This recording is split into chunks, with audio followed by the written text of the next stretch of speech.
बीडमध्ये काय चाललंय, बीडमध्ये काय चाललंय, तर ठीक आहे, हरकत नाही. बीड हा राज्याचा राजकीय केंद्रस्थानी जिल्हा आहे.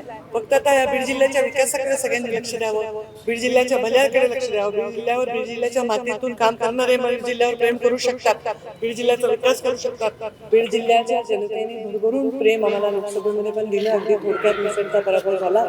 आणि आज परळीमध्ये आम्ही राष्ट्रवादी बरोबर युती केली होती. बाकी ठिकाणी आम्ही लढलो. कार्यकर्ते खूप ताकदीने उभे राहिले आणि परळीमध्ये एक वेगळी युती करून आम्ही परळीमध्ये पण मोठ्या ताकदीने आम्ही विजयी झालेलो आहोत.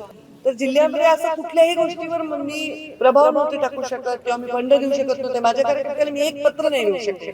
5 लाखाचा फंड नाही देऊ शकले गेल्या 10 वर्षामध्ये. 5 वर्ष म्हणजे 19 ते 24 मी कुठल्या महत्वाच्या सत्तेच्या पदावर नसताना देखील बीड जिल्ह्याच्या जनतेने भरभरून प्रेम आम्हाला लोकसभेमध्ये पण दिलं. अगदी थोडक्यात मिसळचा पराभव झाला आणि कार्यकर्त्यांनी त्यांची प्रामाणिकता, त्यांची लॉयल्टी दाखवून आमच्याबरोबर राहिले.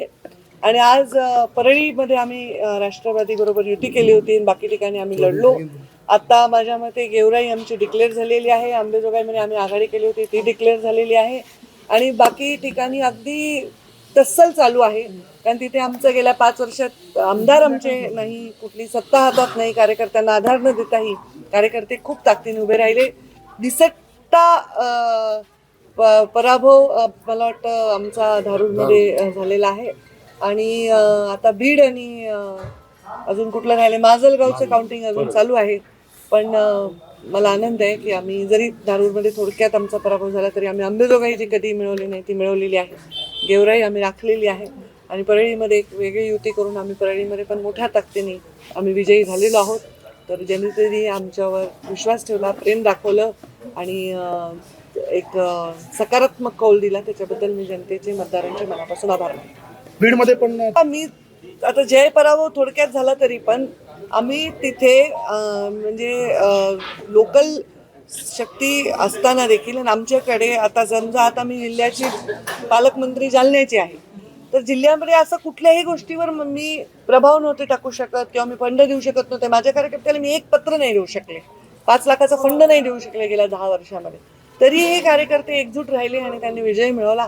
तर ते मला वाटतं हे सर्वस्वी अत्यंत आनंदाचा आणि त्यांच्या परिश्रमाचा आणि त्यांच्या लॉयल्टीचा विजय आहे. आणि बीड जिल्ह्याचे लोक हे आमच्यावर भरभरून आशीर्वाद देत आहेत, हे याच्यातून सिद्ध होतं. भाजप देशात 1 नंबरचा पक्ष आहे, राज्यात 1 नंबरचा पक्ष आहे आणि भाजप 1 नंबरचाच पक्ष राहील. भाजप 1 नंबरचा असल्यामुळे विकास 1 नंबर होईल आणि जनतेला चांगले भविष्यामध्ये दिवस देण्यासाठी आणि वर्तमान चांगला ठेवण्यासाठी भारतीय जनता पार्टीचे योगदान देशामध्ये, राज्यामध्ये, अगदी गावाखेड्यामध्ये आहे. विरोधकांनी टीका देखील केली. मी टीकेकडे पाहतच नाही. मी आपलं काम करते आणि जे आहे ते परिश्रमाने करते.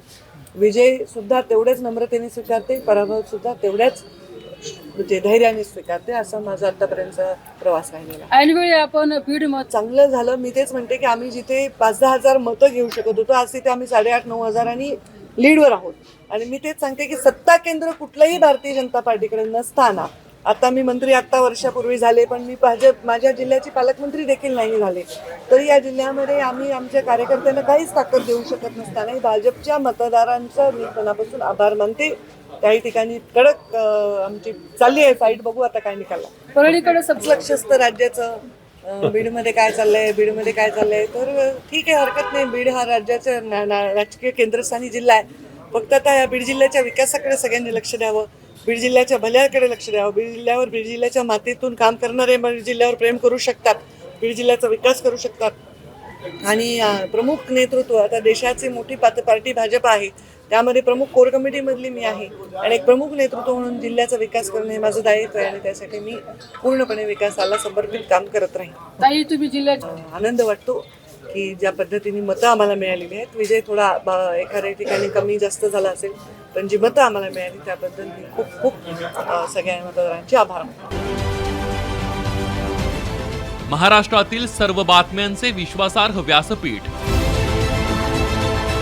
सकाळच्या सर्व सोशल मीडिया प्लॅटफॉर्मला लाईक, फॉलो आणि सबस्क्राईब करा. तसंच सर्व नोटिफिकेशनसाठी बेल आयकॉन प्रेस करायला विसरू नका.